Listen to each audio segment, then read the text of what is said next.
My fellow citizens, friends, and supporters, I greet you in the name of the Lord God Most High. I today withdraw my candidature for the presidency in this term.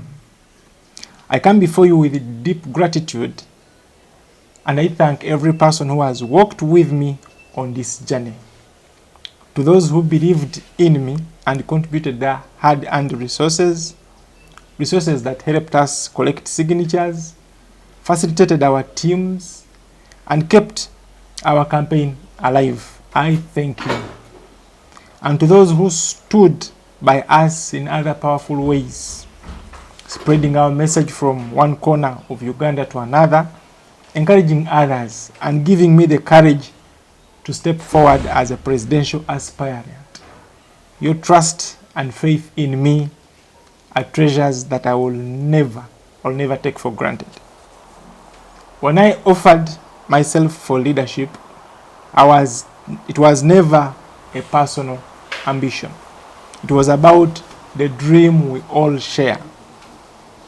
A Uganda where every citizen has dignity, opportunity, and freedom. That dream is far bigger than an individual. True leadership is not only stepping forward, it is also about knowing when to step aside for the greater good. So after deep reflection, careful study of the political landscape, and a wide consultation with the people I trust, I have made the difficult decision to withdraw my candidature for the presidency in this term. Today, though I withdraw from the presidential contest, I did not withdraw from the struggle for justice, dignity, and opportunity for all Ugandans. This is not the end of our movement, but the beginning of a stronger and wiser chapter. I believe with conviction that our vision for a fair, united, and prosperous nation can best be advanced at this moment by Honorable Robert Kyagulanyi Ssentamu. Instead of scattering our strength across many fronts, let us consolidate it in one force for change. Our mission is not only to win elections, but to build a Uganda that works for every citizen. With our collective support, we can push forward Honorable Robert Kyagulanyi Ssentamu, a leader who has been in the political trenches and who stands closest today to turning the vision into reality. Uganda needs change yesterday, and I should not be the one to selfishly scatter the will of Ugandans at a time when they need all of us to stand as one voice. I now appeal to other contestants in the race. I believe the process we have all gone through collecting signatures has shown us the reality on ground so far. Let us not be on the ballot for the sake of it, but instead let us rally behind Honorable Kyagulanyi. I still pray that even on the last day we will see many of you get out of the race in favor of Honorable Kyagulanyi, because as of now, that's where the will of Ugandans lies. To my supporters, please know that your sacrifice has not been in vain. Together we have planted a seed, and seeds take time to grow. I remain committed to this cause, and over the next 5 years I'll continue to work with you to build, to organize, and to prepare. The struggle continues, and my candidature remains alive for the future. To Honorable Kyagulanyi, I extend my hand in solidarity, but I also appeal to you and to all leaders in this struggle, let us not waste precious energy attacking each other. Ugandans expect a higher standard of leadership from us, one that unites, inspires, and heals. Let us focus our fire on the common enemy of bad governance and incompetent leadership. not on ourselves. To my communities on social media and elsewhere, our platforms are to remain alive and active. We shall use this time to wisely study the political situation in depth, to identify the loopholes in our systems, and to learn from experience. Every lesson we gather now will make us stronger and more prepared for tomorrow. I will share my reflections and findings with you regularly, so that when the next opportunity comes, we shall be ready not just to run, but to win. Uganda is bigger than any one man. If we stand together, we will win together. I thank you. I remain Nasa Kakumba Sebalam, for God and my country. Thank you so much, Mr. Kakumba. Yes. My name is Harriet Roda Namsisi, and I'm a journalist. Yes. I have a few questions, and one of them is, why have you decided to bow out of the race, and are you scared of this? I think scared is not the right word to use. I think it's very important that we get to appreciate the reality on ground. The fact is, Ugandans out there are yearning for change. And it would be very counterproductive of us to betray the will of Ugandans. I have supporters across the country. We've been across the country collecting signatures. Yes, that's very important.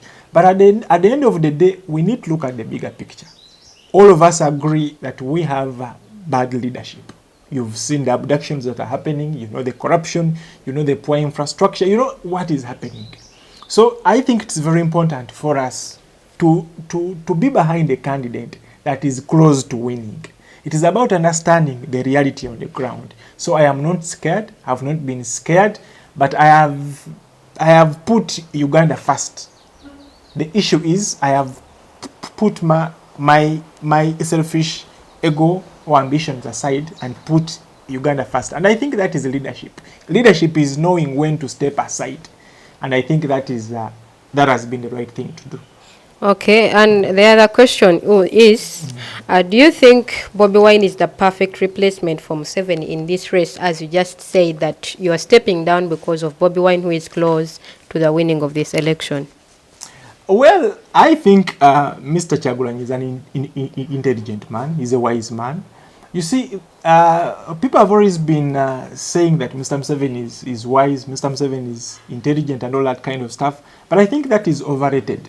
Because you see, if you have someone who has been in power for over 40 years, and all we see is the Uganda we see now, poor hospitals, poor road infrastructure, schools and everything. And people are continuously saying that he's intelligent and he's wise, and they're trying to underlook the competence of Honorable Kyagulanyi. I think that is not right.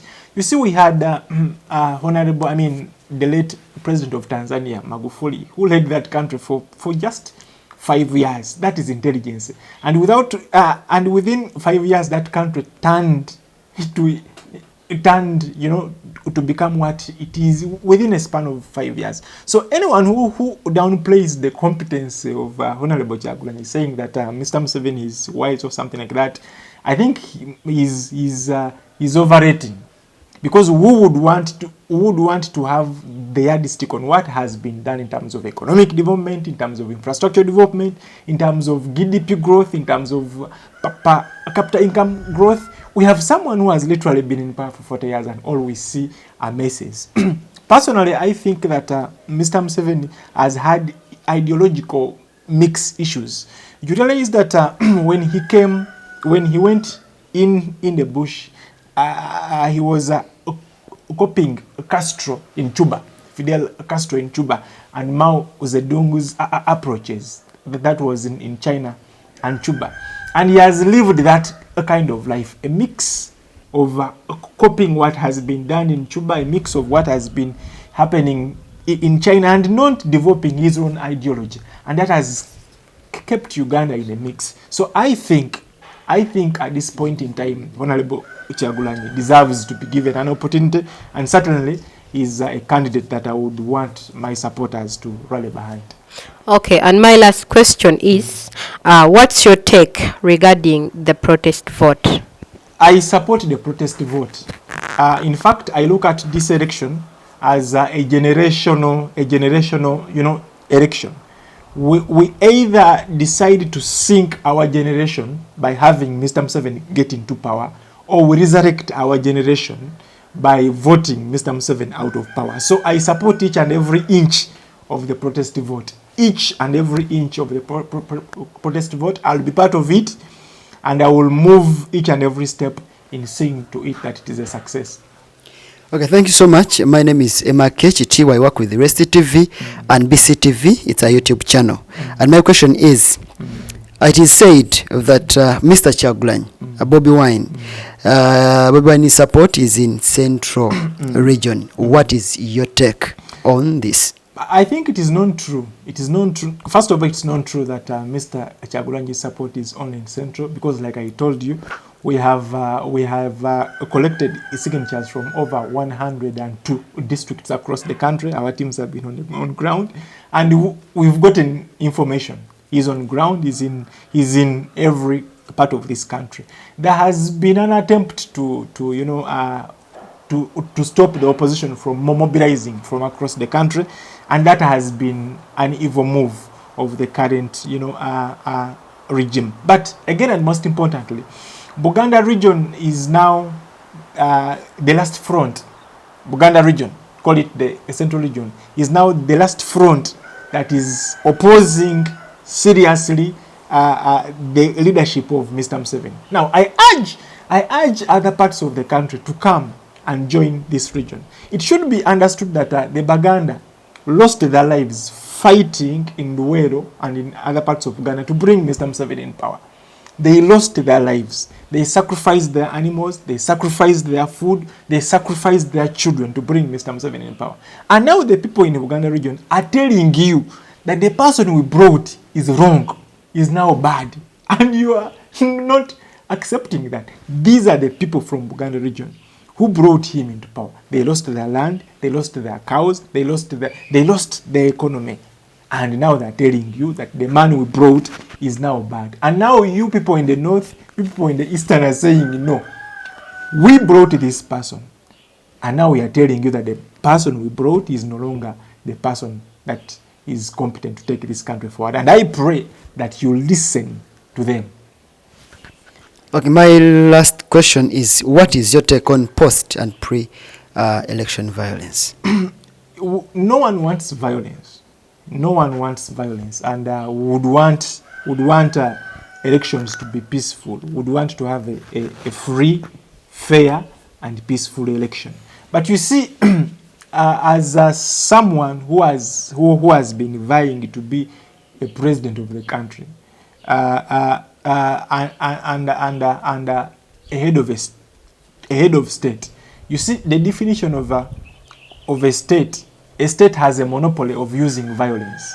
A state has a monopoly of using violence. But also, a state can be challenged with violence, because the government that we have at this point in time in power came with violence.